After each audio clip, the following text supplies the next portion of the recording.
This holiday season, surprise everyone on your list with the best gifts. Tickets to see their favorite artists live. Choose from thousands of concerts and comedy shows, including Mariah Carey, Mary J. Blige, Matt Matthews, Metallica, Thomas Rhett, Trans-Siberian Orchestra, Sarah Silverman, and so many more. Share a memory together or give a gift they'll never forget. Find the most exciting gift for every fan at livenation.com/gifts. That's livenation.com/gifts. Hey, it's Angela Yee. Searching for the perfect gift this holiday season? Celebrate with Born in Roma perfumes by Valentino Beauty. Discover the Born in Roma scent collection at Sephora. Born in Roma by Valentino Beauty. For her, for him, for them. All right, today is another Podcasters on Podcaster style conversation between me, Josh Hallmark from True Crime Bullshit, and the Captain from True Crime Garage. Last week, I talked to Lucy from Wine and Crime and Kristen from Murder, She Told. Go listen to that if you haven't already. These two conversations couldn't be any more different. When Josh proposed this idea and I was in two different groups, I thought, I'm just going to be repeating myself. I'm telling you, these conversations went very different directions. This one is a very introspective episode. It is funny. You don't record with Josh and the Captain and not laugh. But we talk about the impact of criticism on us, the impact of our mental health and how we perceive things, and what it's really like behind the microphone as a podcaster.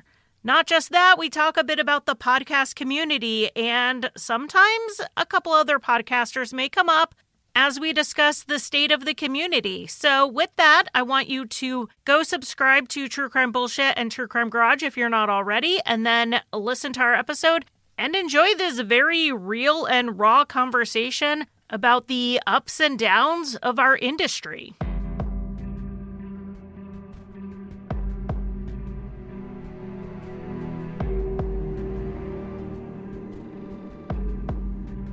Hey everybody, this is Josh Hallmark from True Crime Bullshit, and I thought as we were getting into the holiday season, it would be a great time for a bunch of true crime podcasters to come together and do what I'm calling, it was originally calling it Crime on Crime, but that has some very different implications.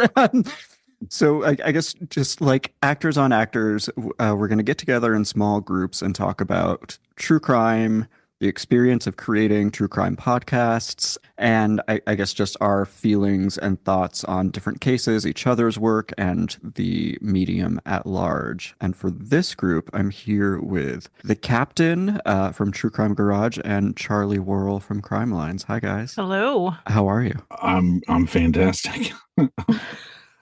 It's a Wednesday morning. It's great. Love Charlie's voice. And me too. It's like very soothing in an unexpected way. It's like I feel like it's my maternal nature coming through on the mic. I think it is. I feel very unjudged when I'm with you, which is an oxymoron, but I was going to say, usually we're sitting there judging other people together. Maybe that's why. Maybe I feel safe because the judgment is usually external. Exactly. Yeah, no, it's funny. As we are recording this, I'm done with an episode and I'm waiting for music clearance and my editor to finish, and I thought that would be a good jumping off point.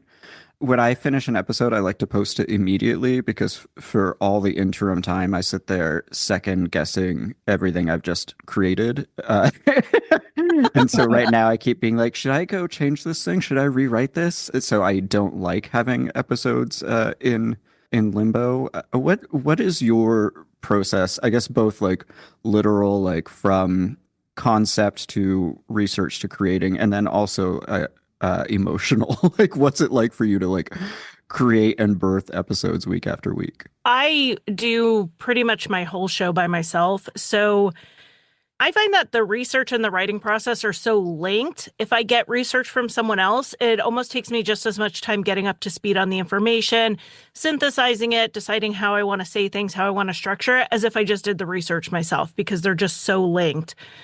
I write, I rewrite, I record, I rewrite as I'm recording. I don't know if you do that, where you're like, oh, that sounded really good when I wrote it, but it's not really sounding good as I'm saying it. So it's this constant rewrite. But like you, Josh, if I have something sitting there too long, I'll be like, well, let me go back over it just one more time. And then I'm like, okay, well, let me just re-record this one section because I don't think I emphasized the right words. So I also have to, I don't necessarily, well, sometimes I have to release it right away because I hit my deadline. And that's like just a, procrastination issue. But sometimes that has never happened to me. Oh, yeah, I know. And like that actually came up. This is my second one of these bonus episodes, and we actually discussed how we can't talk to you on Wednesdays because your episode comes up Thursday, so you ignore all of us the day before your episode comes out because you're busy. But I mean, sometimes I have to get it out just because I hit the deadline, but a lot of times I have to do a mental block and say, okay, that episode is done, and move on just so that I don't go back to it. Ours is a little different because we record live together and then I edit afterwards. So if Nick misspeaks or something, he tries to correct it in the moment. And then I kind of take mental notes, fix that error. I used to think that every episode that we're going to put out could change the world. I think we made it too precious. And I think sometimes you just kind of have to let it go because some of the episodes that you record and you're like, after we record it, I have the opportunity, to make it better as I edit it. But, you can only polish a turd so much, but some episodes that I just don't think are that interesting.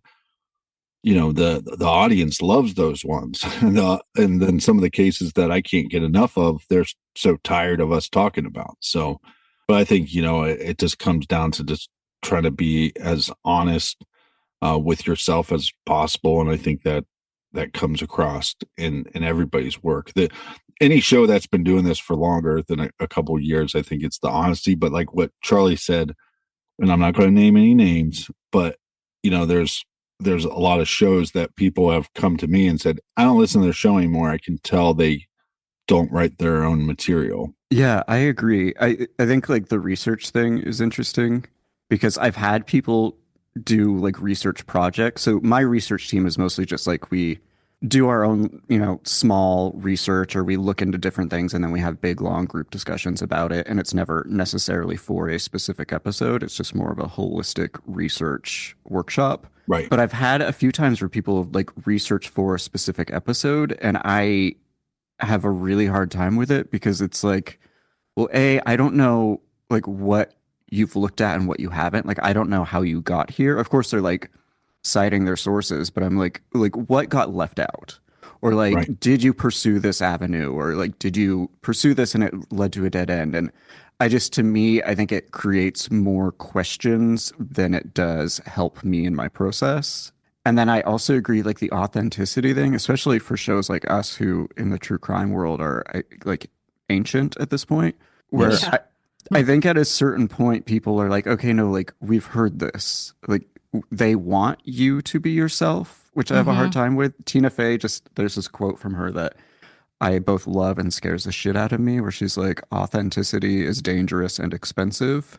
And that's my big fear is like, the more people get to know me, the more they can project shit onto me and the more they can scrutinize me and the more they can decide they don't like me. But in the same time, like the longer they spend with me, the greater the desire is to get to know me and hear my feelings about stuff. So it's this very delicate balance. Yeah, but you have to remember what Adam Sandler said in Big Daddy. You're not mad at me. You're just mad at your dad. And I was told to hang myself multiple times when we first started the podcast. And especially for somebody I struggled with depression. And I actually just went through a period of my life where for like 2 years, I actually was thinking about hanging myself. So to actually have somebody that I don't even know say, I love this podcast, but you ruin it. It's like, well, one, there wouldn't be a podcast if I didn't help Nick create the podcast.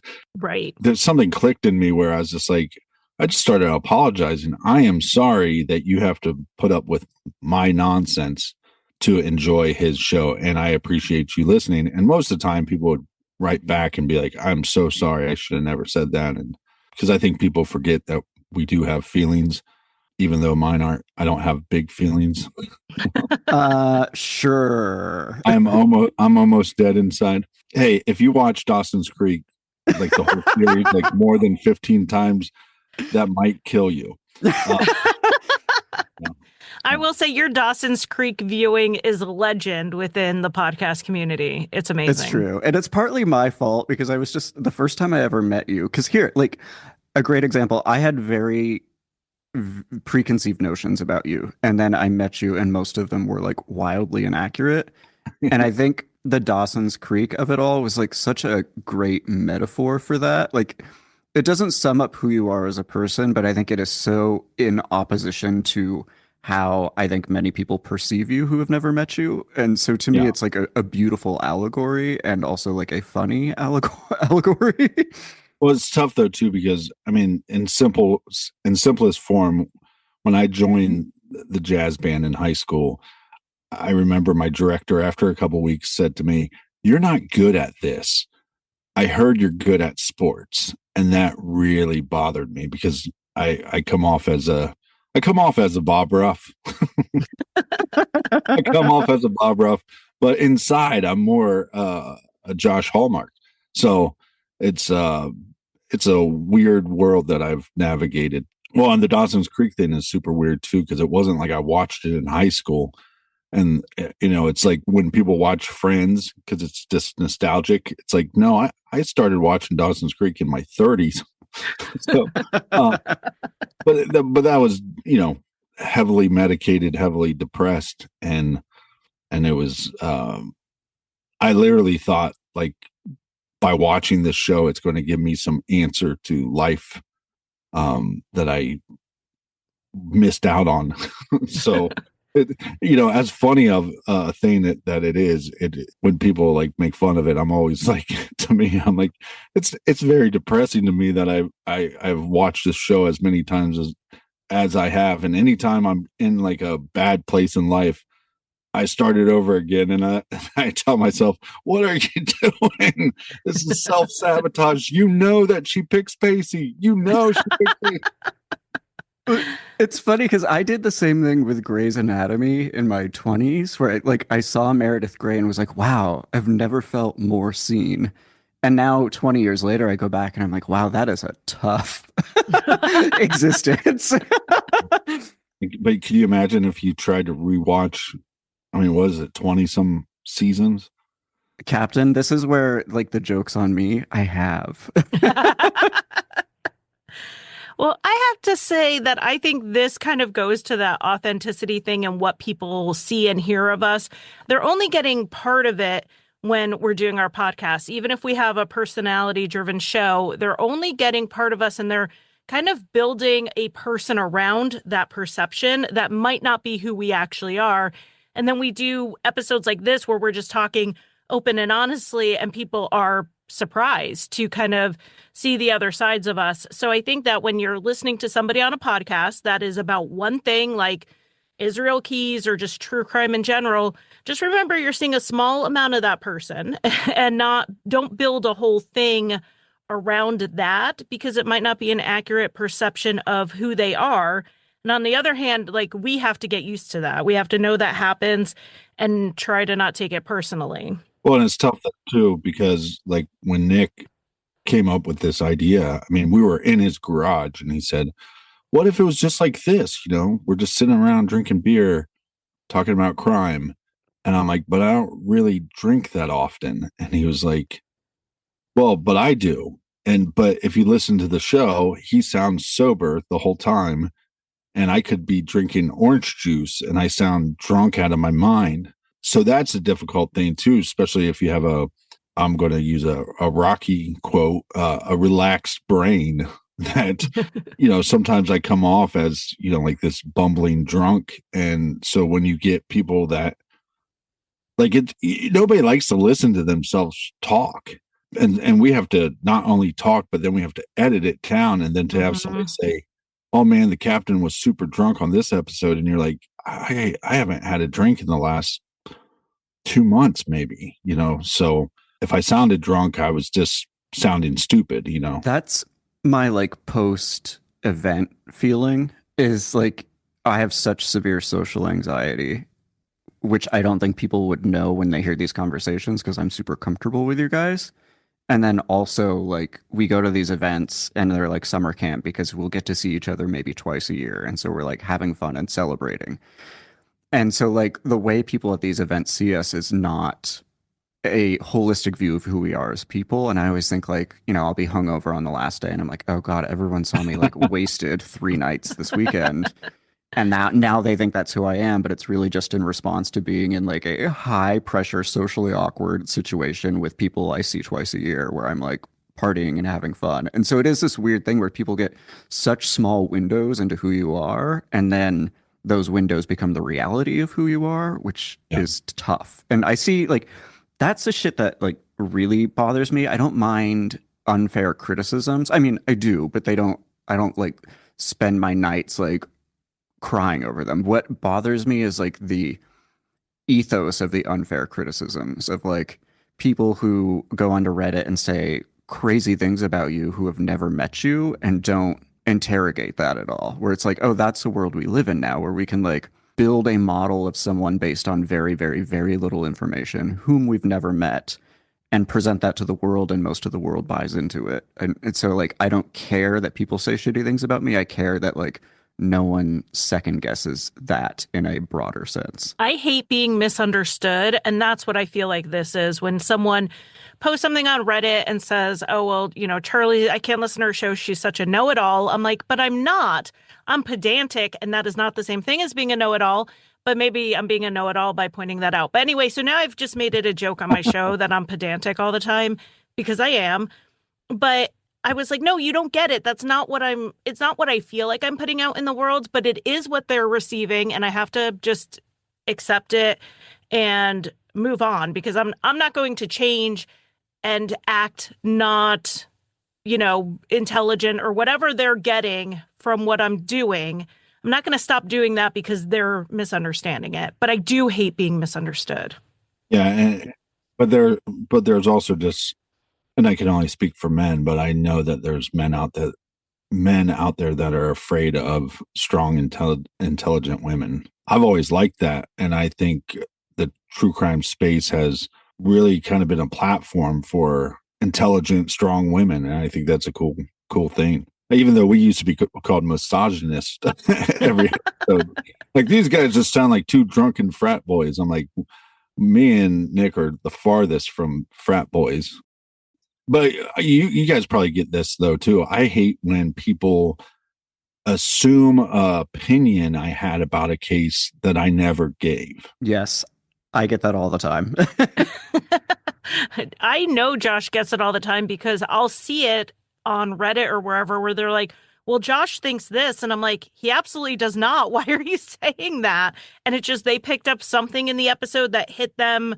That they misunderstood the context of, maybe. I don't know, but I definitely see that happen to Josh. I one time had someone email me and they're like, I can't believe this is clearly a wrongful conviction and you just presented the state's case and you didn't even present the defense case at all. And then I was like, what in the world are they talking about? Because I said, this is a wrongful conviction case. Like, clearly I gave my opinion. And then like 6 weeks later, she emailed me and said, hey, I re-listened and I misunderstood what you were saying. I was just so upset about it. And I was like, oh, okay. Well, she did ask if she could call me to apologize. And I was like, no, ma'am, I do not need to give you my phone number. Well, and I think if you created enough content, like, here's my opinion. If you want to give no information about yourself, awesome. If that's how you choose to do it. And if you want to have a show where you talk about what you ate for lunch and what's your favorite coffee and you want to give every detail of your life, that's cool too, or somewhere in between. I like that I have a partner in the show that he is very strict about. He will not talk politics, period. Yeah, it's funny. I think like as a gay man, politics is so intrinsic to how I exist in the world and how I perceive and synthesize everything I'm doing or researching or experiencing.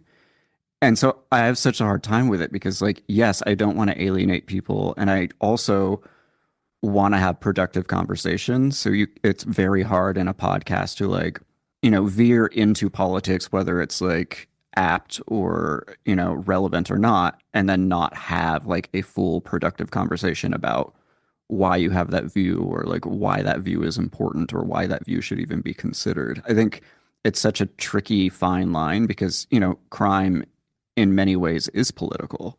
And so it's hard to have this one conversation without bringing in at least like subtext of politics. I've been able to do it with Unsafe Spaces, but that's because it's a show about marginalized people. But I always envy like Wine and Crime who just say it and then move on. And they do not care. Yeah.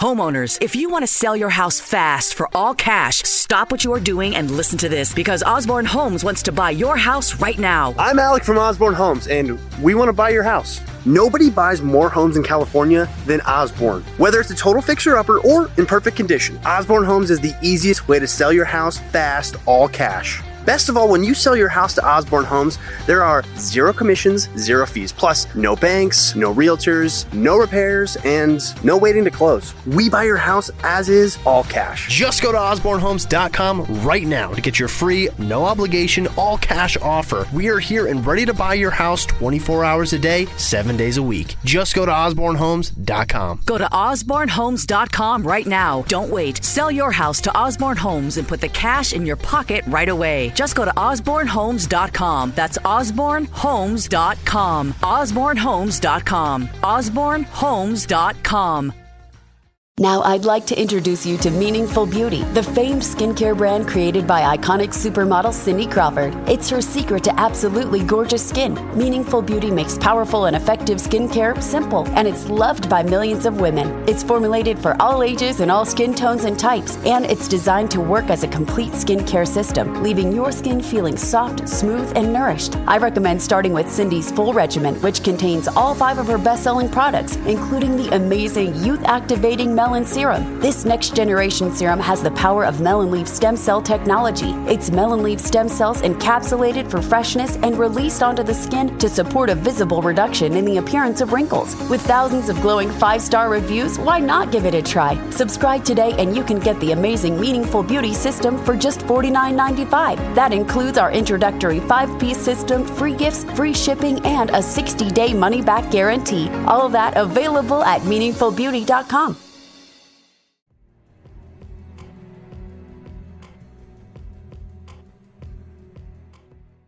I have found that sometimes politics does come up in my show because I do cover a lot of the legal side of things, and the people who make our laws are politicians. So it comes up, and it came up in a recent episode because the sheriff that is overseeing the case that the family is not happy with got a political appointment recently that was then revoked. And so my audience will clearly recognize his name if they read the news because it just happened. So I do address that. But I mean, I also have a different view of what is political and what is not political. Like saying that Indigenous women go missing at rates higher than any other ethnicity or race within our country is a fact. It's not a political stance. Right. However, some people interpret that as a political stance. Yeah. Oh, man. I mean, we could be getting into some uncomfortable ground and want to shift here. I understand that. But it is... How many emails do we want to get? That's the thing, too, is like we have the choice to read those comments or not. Our episodes get posted to our feed and then they go to our YouTube. And I never check YouTube comments after the first day. This person loves to say, like, skip to marker 6, 6 minutes into the show because everything before that is garbage. I see people do that on YouTube all the time. And my reply to them was, in fairness, it's probably all garbage,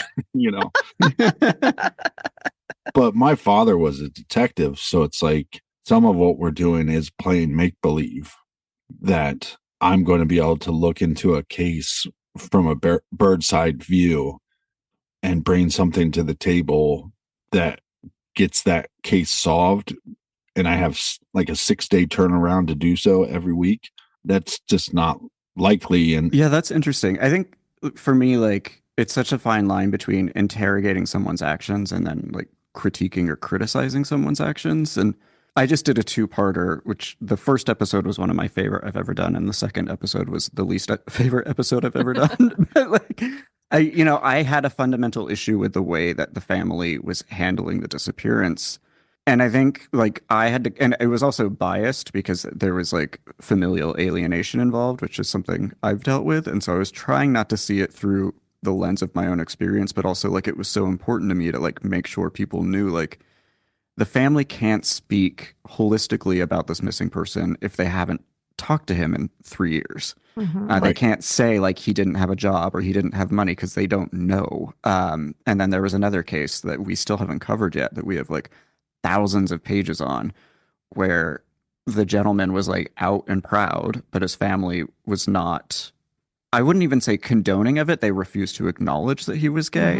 And I think that has created a massive barrier in media coverage of his case, which there's hardly any. And it's like, how do you do that? Like, because part of me is like, well, you can't out someone, whether they're dead or missing or whatever. But this guy was already out, and he like had boyfriends and was out in the community. And so like by reporting on that, am I harming his family? Am I alienating his family? It's tough. It's a very hard thing to do. And I think we need to hold people not so much accountable, but to the truth without necessarily criticizing them, because there's so much we don't know. When I was looking into the Brian Schaefer case, a missing man from Columbus, Ohio, like you said, I disagreed with the way he really hasn't looked for Brian, or it doesn't seem like he's been involved in his brother's missing case much at all.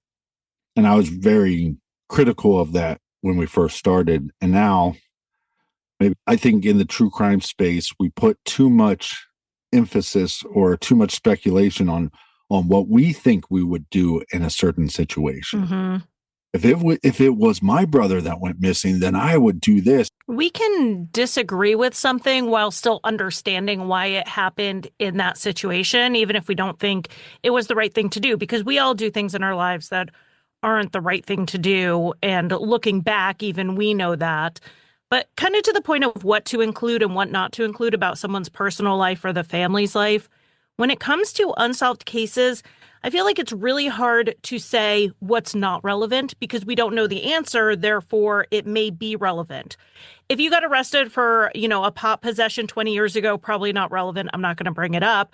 But if, the person was doing serious hard drugs 6 months before they disappeared, it may be relevant. When it comes to solved cases, we get that broader view of what is and is not relevant to the case. So it's easier to just know what to leave in and leave out. But like in unsolved cases, like you're talking about, we don't know what's relevant and what's not until it's solved. So we need to put that information out there so that the person can be found or the killer could be found, because that's how they generate tips. Something gets to the right person and they remember something. Well, and Charlie, in your case, it's probably harder because there's sometimes that I say something on the show or Nick says something on the show, and 5 minutes later, the person saying, "Hey, we should probably edit that out." I'm not comfortable with sharing that. And then you have a soundboard, somebody going, "Well, no, I think that's good information," or "No, I agree with you. We should cut that out." This is where having a network of other podcasters is helpful, because Josh can tell you how many times in kind of our group chat, it's going to be something like, "Hey, I use this word for, a marginalized community, but I'm not sure that's the current language. How would you say this? Okay, I'm thinking about putting this in the episode. Here, can you read this paragraph over for me?" And we do that a lot because we don't have a sounding board, particularly in the moment when we're sitting like by ourselves recording. So you have a sounding board automatically.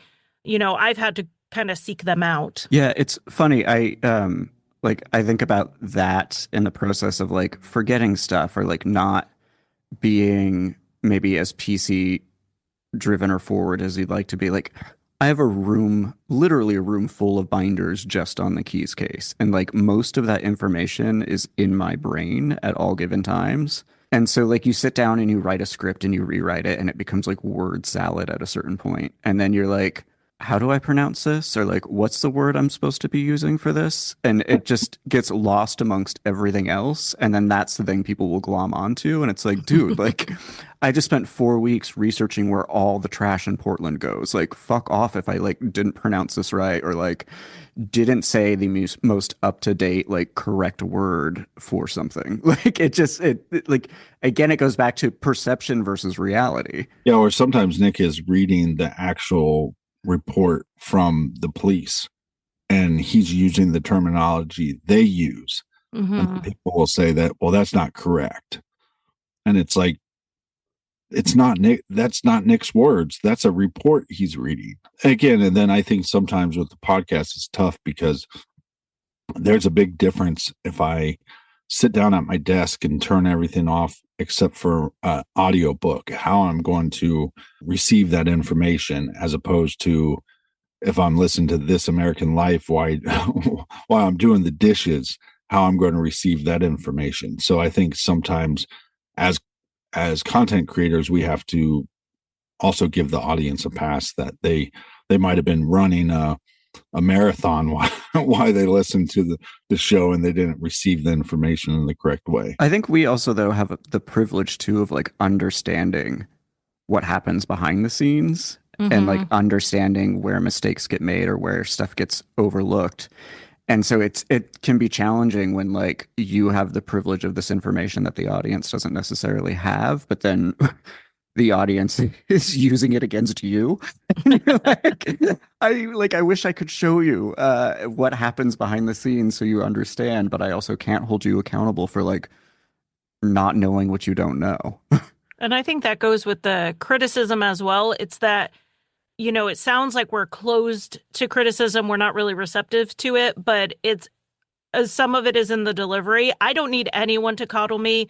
You could say, hey, you got this wrong. You don't even have to be nice about it, but just don't be mean about it. And so I think sometimes the mean criticism, kind of like the captain was saying earlier, you know, just the actual violent, you know, feedback that we will sometimes get, it drowns out the people who actually have a point that maybe we should say something a little differently. Maybe we need to keep something else in mind, because it's just at some point you start getting defensive.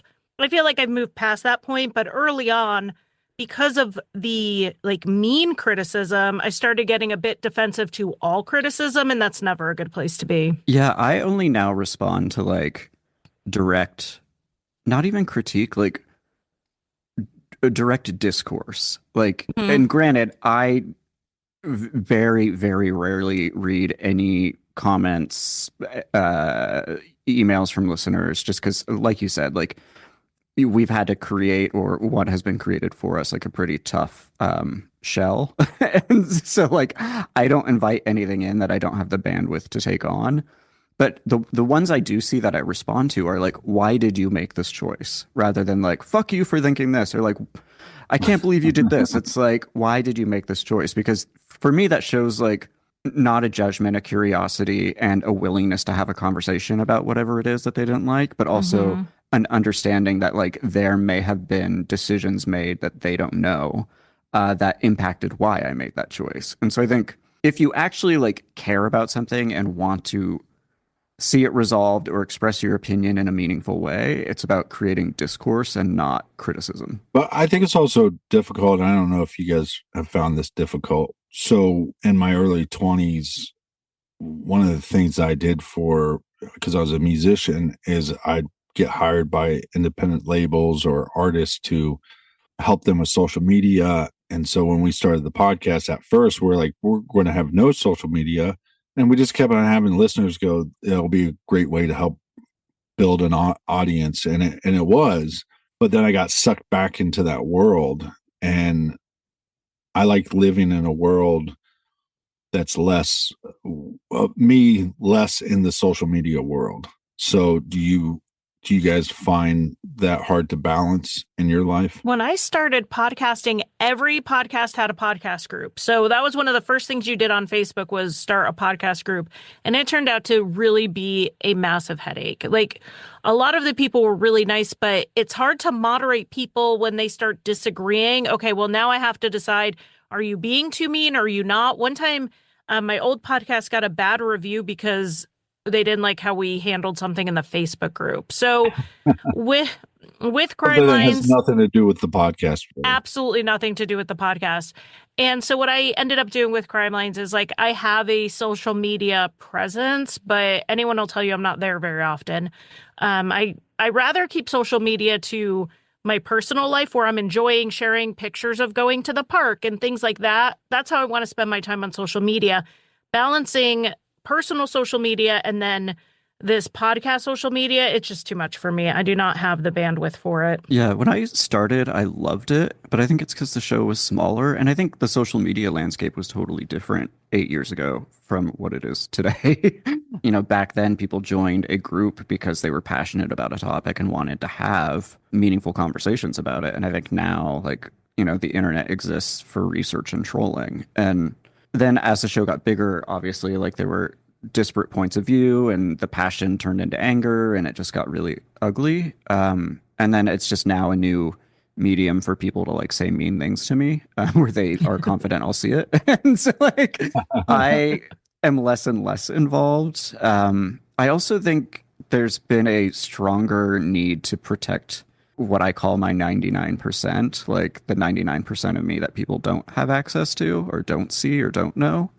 And so, yeah, I think that there's a great value to it. And I was telling the boys from Somewhere in the Pines, you need to have a Facebook group, especially this early on in your career. But as I've had the, luxury of getting bigger, I feel less and less the need to be involved in it. And I think also I need a separation, and unfortunately, there's no way to control that. People will message me about keys or message me about my bad thoughts on my personal Facebook or on my personal Instagram, or track down my Gmail address, and I'm I'm not messaging the AT&T rep on his home email address complaining about my phone service. So please don't do the same with me, because I know that my True Crime Bullshit or Studio Both and social media is the easiest to find. It's harder to find my personal stuff online. So I'm you're putting in a lot of effort to reach me where no one's home. Well, I turned off instant messaging on all my podcast social media. So, if you want to talk to me, you are going to have to email me. I just need everything funneled. If I could have all my DMs forwarded to my email and funneled into a folder, I would do that. It's just I can't have 700 places to look. So people have to email me. And as soon as I turned it off, I started noticing I was getting a lot more message requests on Facebook on my personal one from people I'm not friends with. And I checked and they were all podcast related. But I turned them off on my podcast stuff, not because I don't want people to reach out to me. It's just I cannot manage, 4 different mailboxes. I need everyone to send everything to one place. Yeah, I remember when my grandmother died, I was on Facebook, messaging with my cousins. And it was my personal Facebook, had nothing to do with the show. And throughout all these messages were messages from listeners being does this mean we're not getting a new episode? or what do you think about this in keys? And I'm dude, let me grieve for a minute. Yes, truly. Yeah, but it's not to talk shit to ourselves, but I also kind of feel we're lucky I'm lucky that I get to work at home. I'm lucky that I get to have a subject that other people are fascinated in, that because of this job, quote unquote job, I get to dive into a different case every week and share my thoughts and opinions, and some people are going to like it and some people won't. But we all have met super talented individuals that have put out content and they just didn't get any traction. Mm-hmm. And some of these individuals put out hundreds of episodes and just eventually one day just decided to fold up shop, and so the fact that if you can make a living doing it, it's it is a privilege. And it's also a weird thing too, like Josh was saying, podcasting back in the day was so different than it is now, because everything now is networks and they've swallowed up and they own everybody now.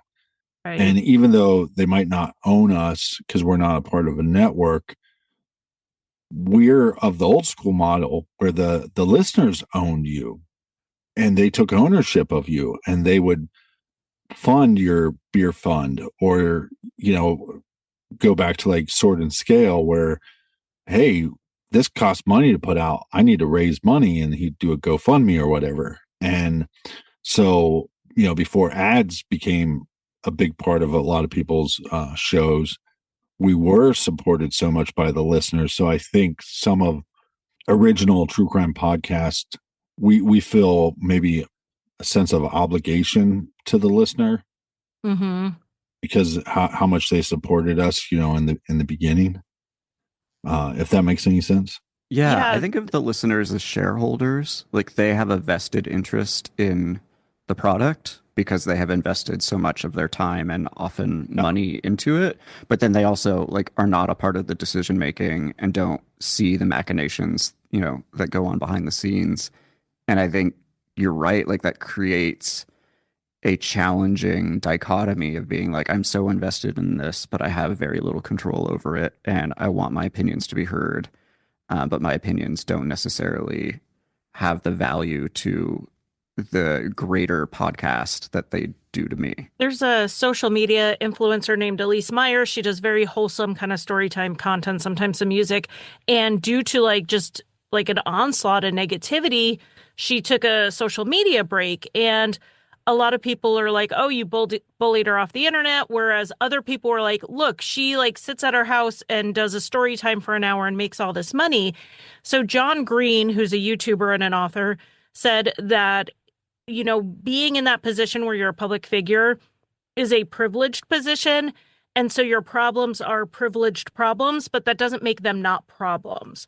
So, yeah, it is absolutely a privileged problem that I have to sit at my house in my basement in my pajamas all day to work and support my family. And I get to do it all in comfort. And yes, I get the emails of people telling me how amazing I am. And all of that really is a privilege. The downsides, it doesn't mean they're not also problems. They're just privileged problems.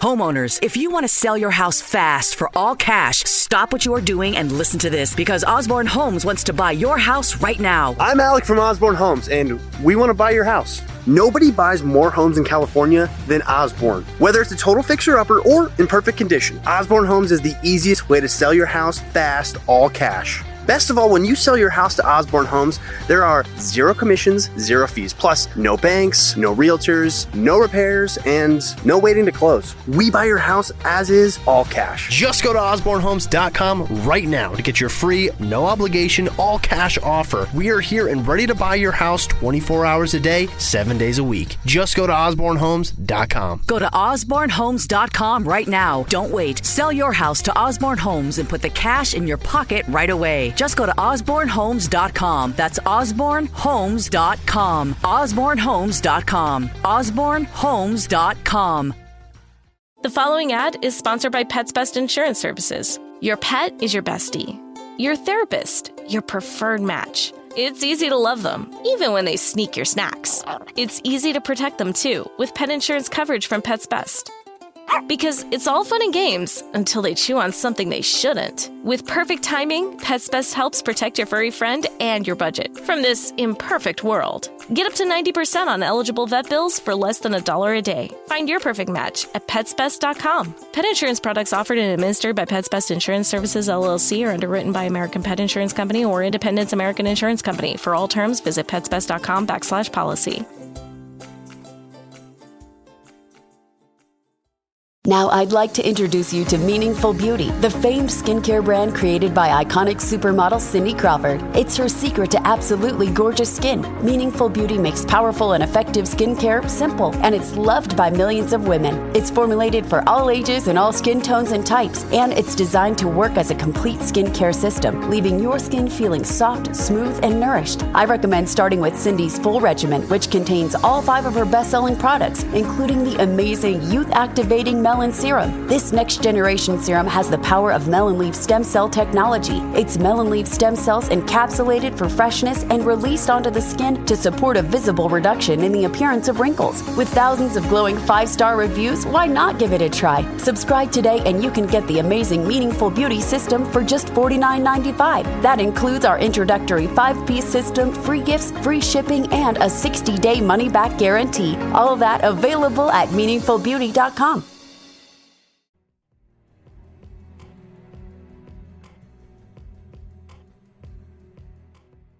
It's interesting because, like, you know, I wrote down a bunch of topics for this conversation, and like we got to one. we got to well, and it wasn't even on my list. And I think it speaks more to where the culture is, because I think 5 or 6 years ago, this conversation is a conversation you might have for like 15 minutes once a year. Mm-hmm. But I have found I'm having this conversation with other creators more and more and more frequently. And so I agree. And I wish, because it's too late now, like that had been what this conversation was predicated on, is like, it is a privilege and these are privileged problems. And we are so fucking lucky to get to do what we love, turn it into a career, and have people who support that, even if that support often comes through critique.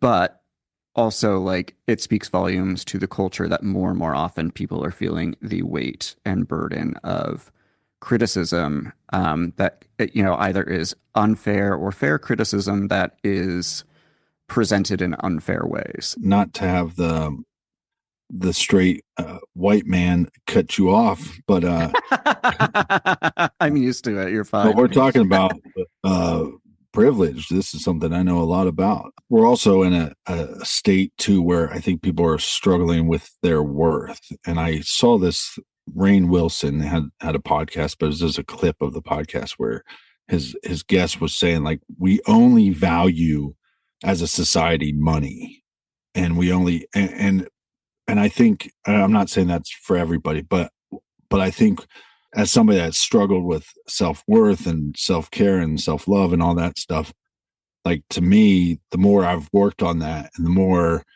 I've focused on, if somebody doesn't have weight in my life, that their opinion doesn't get weight.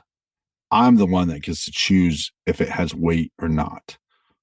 Does that make any sense? Mm-hmm. Totally. And you've probably seen this with other true crime podcasters when you're at these events and they're talking about contracts, and they're talking about maybe they're getting less ads, or maybe they're getting more, or their network is forcing them to be a part of the bonus content, or everybody loves to bitch about Ashley Flowers.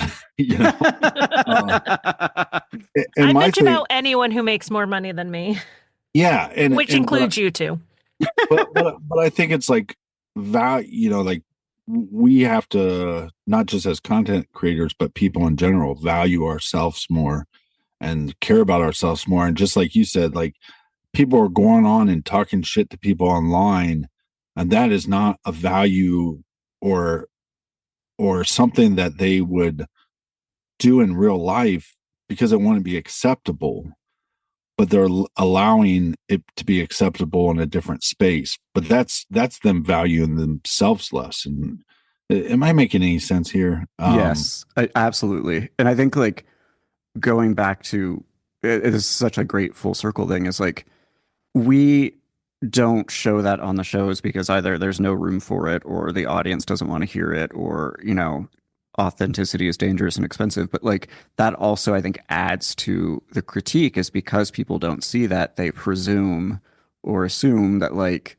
we are not holding ourselves accountable, or we are not interrogating ourselves. I've never met a more self-deprecating, unkind to themselves group of people than true crime podcasters. Like, and I wish the audience could see that, because I think they think we hold ourselves on a pedestal, and actually we're just beating ourselves up around the clock. Yeah, but then there's also the host that you meet that, and I don't want to give away names, but they start creating this fake, what is it called, vibrato, or I can't speak. Bravado. Maybe I should speak for a living. No, but it's like they start creating this sense of, you know, me and Nick got into this big argument because I was at Crime Con. It was, I want to say it was Nashville, or no, it was what was the other one? New Orleans. We're in New Orleans, and I was walking around, and I saw all these true crime podcasters. Like by the 6th hour of being there, everybody was like peacocking and strutting their stuff and sticking out their chest because all these people were coming up to them and wanting pictures and autographs. And I thought it was hilarious because I've been on concert cruises where you're opening up for 311 or Kid Rock, or, I opened up for Kanye one time. Nobody at that show wanted my autograph. I could have pretended that I was like some big star, but they were there to see Kanye. So I think maybe some of my background allows me to view it as like, I'm just a regular person, just like the listener. I've just spent a little more time maybe working on the cases and then presenting the cases. But I think even the guys that puff up their chest, they're doing it because they're not great at self-love, and they're not great at self-confidence, and they're not. I feel like I'm not making any sense at all. No, no, you're making perfect sense. You're making sense, and it's actually reminding me of something that Josh said at a podcast event we were at, where we each had like a tablecloth and like some stickers, and that was our entire table set up. And then we look around, and people who were brand new had these full size like backdrops and all this stuff, and we're like, oh, I think there's a difference in what we think when we're coming into this space, because we started when it really was just a bunch of regular people with a microphone. We all had our Blue Yetis fired up, and we were making podcasts to whoever listened. And then people coming in now that celebrities are podcasting and corporations are involved, they see it as a little bit different than we do, where we see ourselves as just regular people. I mean, anyone who's gone to an event that I've been at, and I know you and Josh, because I've seen you guys at these events, they know we're just hanging out. Like, we're just hanging out with everybody. It's very calm and chill, and it's like there's not a lot of peacocking happening. But so I mean, I think it's just the podcast landscape has changed a lot. We all sound like, pod grandfather Justin Evans when we talk about it. But, it's so different now. When people ask me for advice to get started on a podcast and to grow, I'm like, I have no idea. But not to talk shit about Justin. You can. No, I'm just kidding. But that's a great example. All of a sudden, one day, he makes this big point of like, we're the OGs. Well, congratulations, Justin. You did a couple episodes before other people did episodes. And they also talked a lot about MMA and Bigfoot. They did.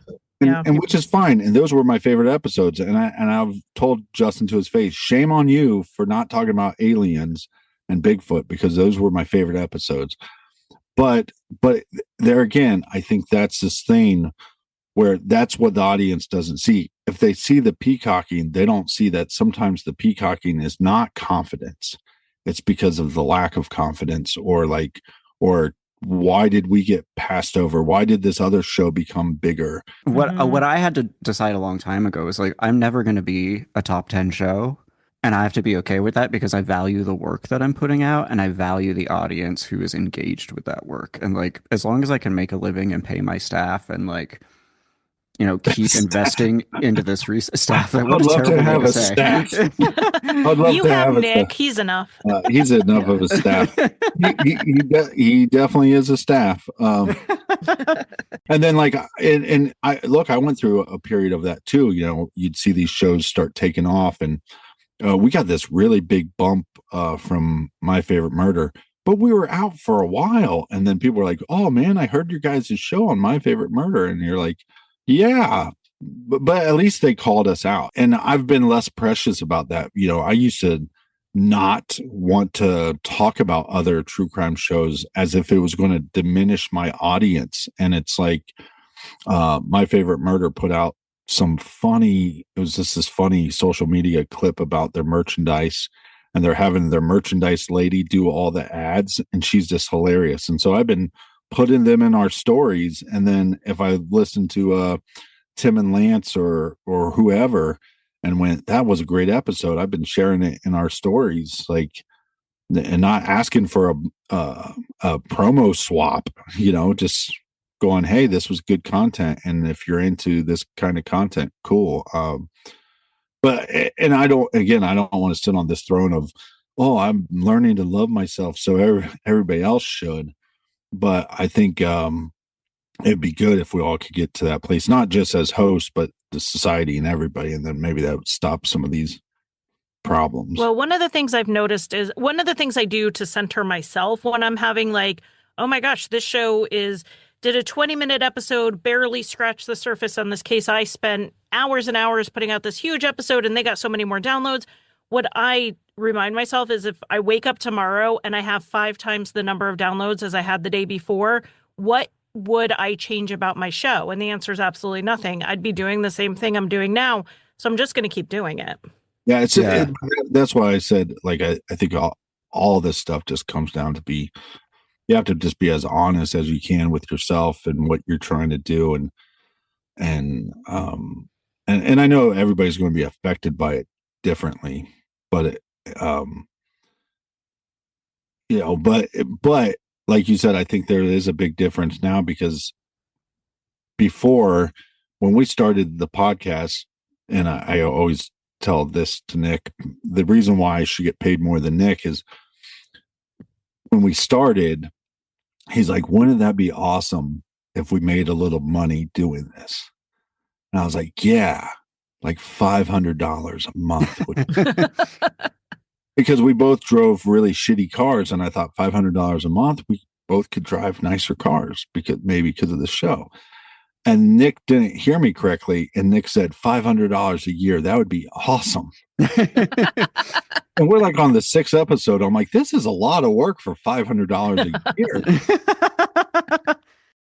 When you guys started, and when Generation Y started, and Sword and Scale, and even My Favorite Murder, and those, when those shows started, it wasn't like, I think the ladies in My Favorite Murder viewed it as, hey, we could talk about this and have a podcast, and this might help our comedy career. Mm-hmm.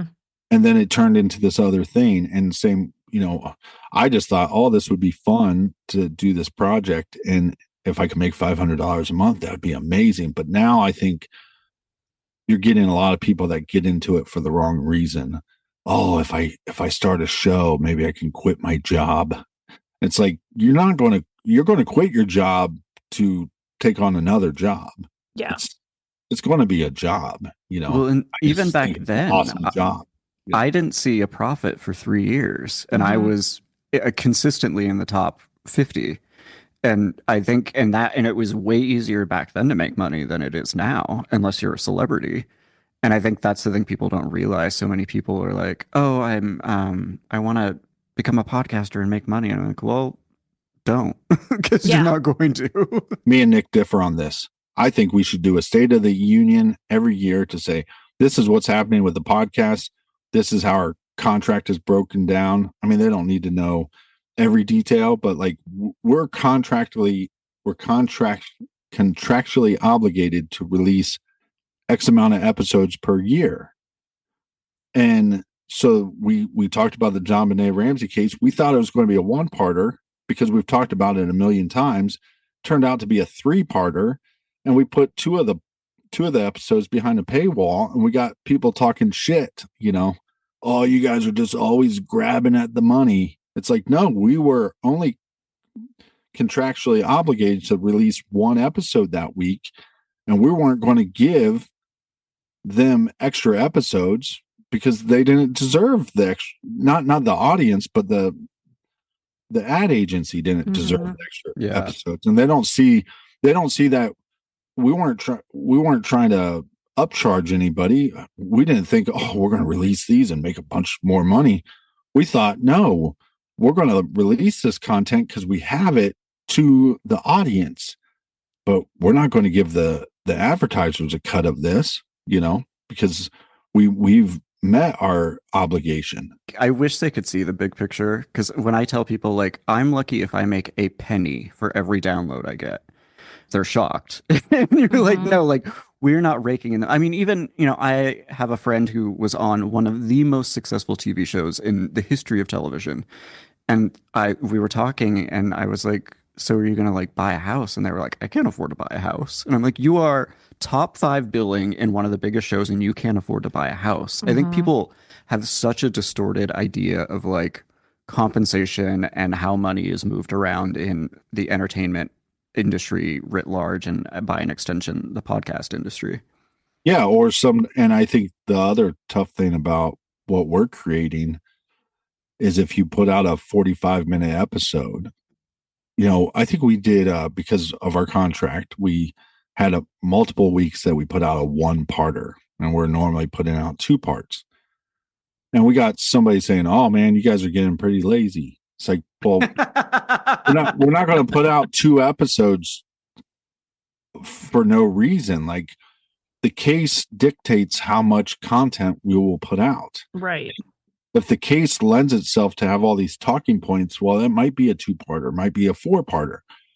But they also don't see that sometimes that 45-minute episode took us 40 hours or more to create. Yeah. I think that's the biggest thing. And I've tried to like delicately explain that to the audience over and over and over again, is like, for every 40 minutes of content you hear, expect that there's been 80 hours of work. You think about doctors, and I would put, Charlie and Nick and Josh in this category. You guys have been, especially Josh, has been working on one case.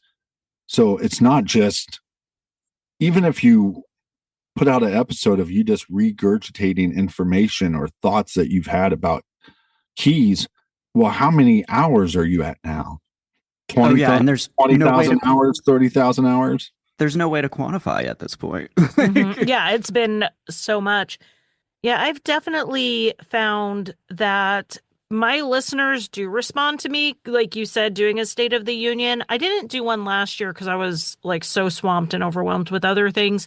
But most years I do a end of the year wrap up. The casual listener is not going to click play on it, but your core listeners will. And in those, I talk about any changes that were in the podcast, including this year.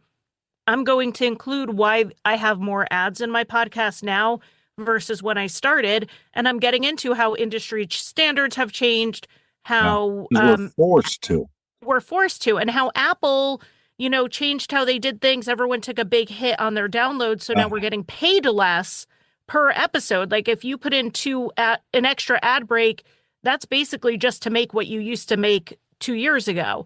So I put it all out there because, I don't put like how much money's in my bank account, but I put it pretty much everything else out there because I think people are interested in it. And I also think people will understand more if they know there's a reason behind it. And it's not just, oh, I was slacking off and that's why this isn't a 2-parter, or I'm just grabbing money, which is why I put in an extra, ad break. There is actually a reason, I promise. Yeah. And I try to remind people that I didn't want to do this. I was forced to do this, and it's so funny because we've done 800 and some episodes on the main show, over 200 episodes of bonus content. So over 1,000 episodes. And there's not a single person out there on the internet calling the cops and saying, look, we know for a fact that this guy, Nick, kidnapped this drunk sailor without a boat, and he's forcing him to edit all of his thoughts on whatever he wants to talk about. And he's been in hiding. We don't even know if he's in the country anymore. And nobody has once come to my defense and called law enforcement to try to have me found. And it's kind of sad. I wrote a book about it, but Nick stole all that material. So releasing that later this year. Yeah, that's the biggest crime of the true crime space. Really, when you think about it. I think like the perfect metaphor I have for what we do is every time we're at an event, like a true crime podcast festival or any big event where there's a lot of podcasters, on like the very first morning, you can kind of walk around and everybody has this look on their face of like, okay, I'm here, I'm on the floor. What do I do? What do I do? What do I say? And I think like that exemplifies how we exist in this space at large. It's like, okay, I'm here. Now what do I do? I also wonder if it's different for me than, because I don't feel like and look, I have friends of mine that will be like, the show would be nothing without you. I'm like, Nick would be just fine if I never talked once on the show. And there's been episodes that I've just sat there and thought, let's see how long I can go before he lets me talk. And he will just keep going. I mean, I think the longest like time that I had was like 20 some minutes of me not talking, and he just kept going. So I wonder if it's different because like Josh and Charlie, you're the face of it, and somebody could go, well, you're the face of this, but I'm the captain. You know, I don't even own a boat. It makes 0 sense at all. You know, so I think maybe I view things a little different because I don't even view it as my show. I view it as it's Nick's show. You know, and we have some friends that have no clue about the podcast space. So one of my buddies, I don't know, about a year or so ago, he like pulled me aside and he was like, hey man, I know who the talented brother is. And the whole world one day is going to see that. Don't worry, man, your time is going to come. I didn't have the heart to tell him, like, I'm not Nick's employee, you know. But yeah, but maybe I feel different about it that way, or maybe it's also because my dad was a detective, and there's sometimes that I just think like my dad got paid nothing to go into a room with a stab victim that was stabbed 40 times and have to try to figure out what happened. And he was paid nothing, you know, like we weren't broke, but there was no extra money to put in savings, you know? Right. Yeah. So I think sometimes, you know, when we had this we vibe or something like that, it was like adult sex toys, joy toys, and like they wanted us to read that, and I just thought there's no way it's going to be graphic, so sure, we'll do it. Like, why not? Like, my dad got paid nothing. We should just be happy to do.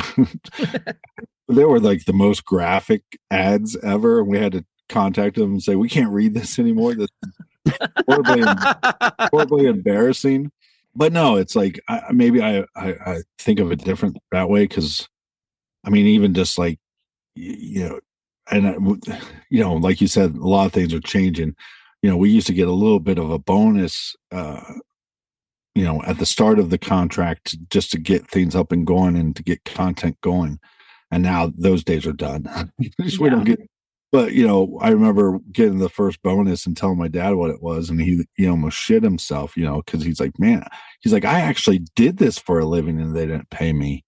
They didn't give me that much. What are your highs and lows of this whole experience? Like the worst part of it, and it can be a specific thing or a general thing, and then like the best part of it, same, specific or general. Why don't you start, Captain? I mean, it's going to sound a little sappy, but like you know, Nick's my brother, and it's something that he like dreamed up, and like I said, he's gone above and beyond. I mean, the amount of times that he goes, hey, we got a couple $1,000s in the beer fund, let's donate that to Project Porchlight, or, you know, National Center for Missing Children, and just how he's gone above and beyond trying to make a difference with the platform that we have. I mean, the amount of times that I go, I've never heard of this case. He goes, don't worry about it. I'm talking to this detective. They reached out. They're trying to get more people talking about the case. So just to be able to say that, like, he had this dream and I helped facilitate that. And he's then, instead of gone on and I mean, he's got a big head about himself now. And his shit don't stink, but he's also doing really good in the world, and so I'm proud of that. And I don't know, it's hard to say that there is lows, because like I said, I've struggled with depression, and self-confidence and self-worth and all that stuff. And I actually think the negative comments help me confront that. And then I've also just met so many great people like Charlie and Josh and dare I say Bob Ruff, and the guys from Generation Y, and then the people that I haven't met personally, but like my favorite murder, like Karen is hilarious, and I just think is such a talent, and just so many smart people, and so I don't know if I guess the worst part would be when you talk to the victim's family and you don't know if you can help them. I guess that'd be the worst part, But other than that, I mean, I've had a great time doing it, and I hope, we can continue for another like 3 months, and then I'd like to retire. What about you, Charlie? I mean, as some people know, I had a podcast before Crimelines, and it ended poorly. Unlike the captain, my co-host wasn't diligently working on things, and that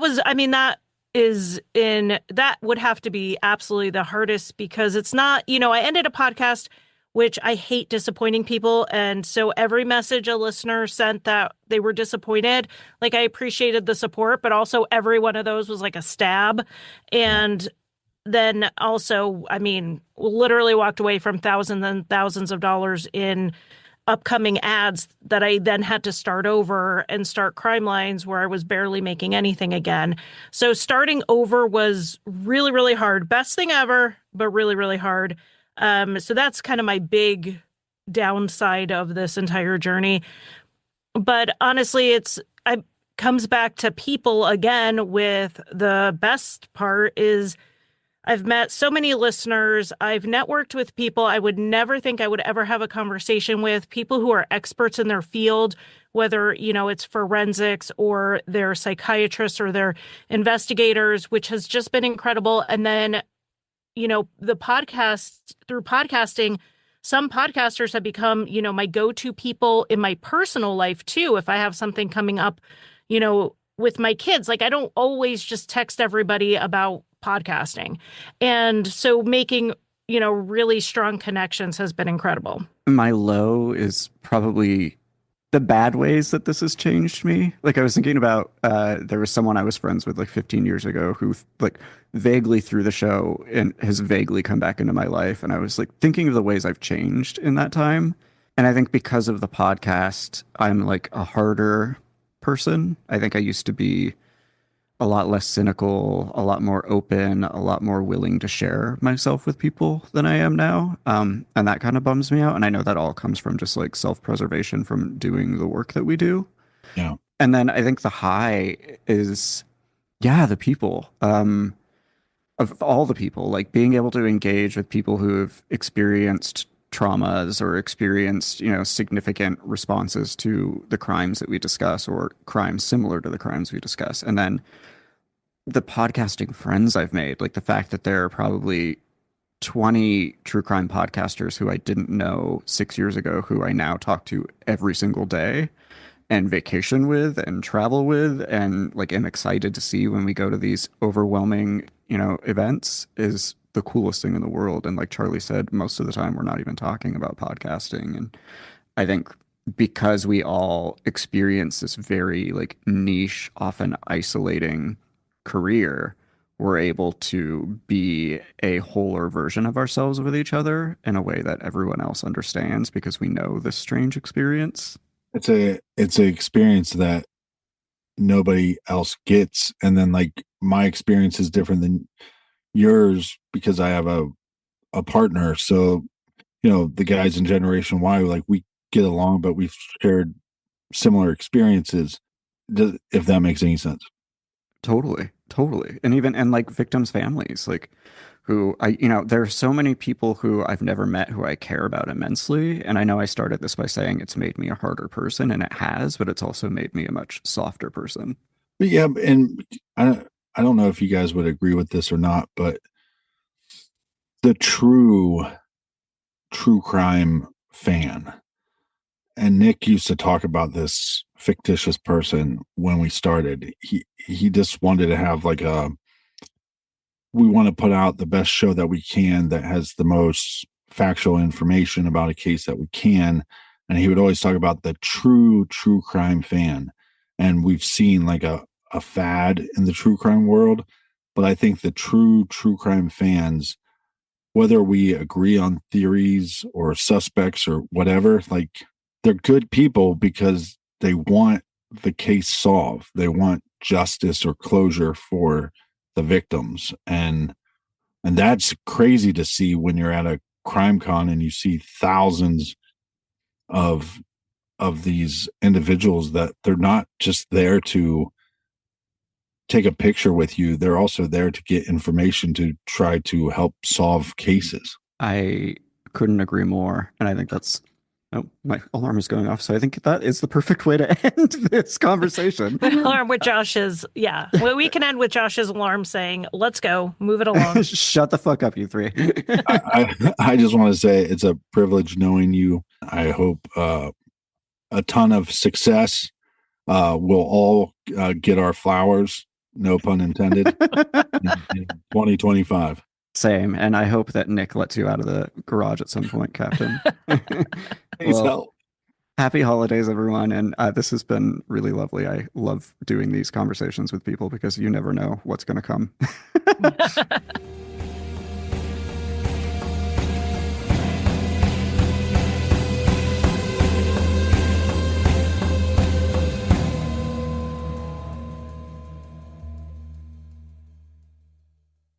As the summer sizzle fades, it's time to establish a wellness routine that's here to stay. Ritual is shaking up the supplement industry with their focus on traceable science and high-quality ingredients. They've got every base covered, from their clinically backed women's 18-plus multivitamin to their stress relief and sleep melatonin, both using first-of-its-kind BioSeries technology designed to optimize formula delivery. For a limited time, get up to 40% off your first month at ritual.com/podcast.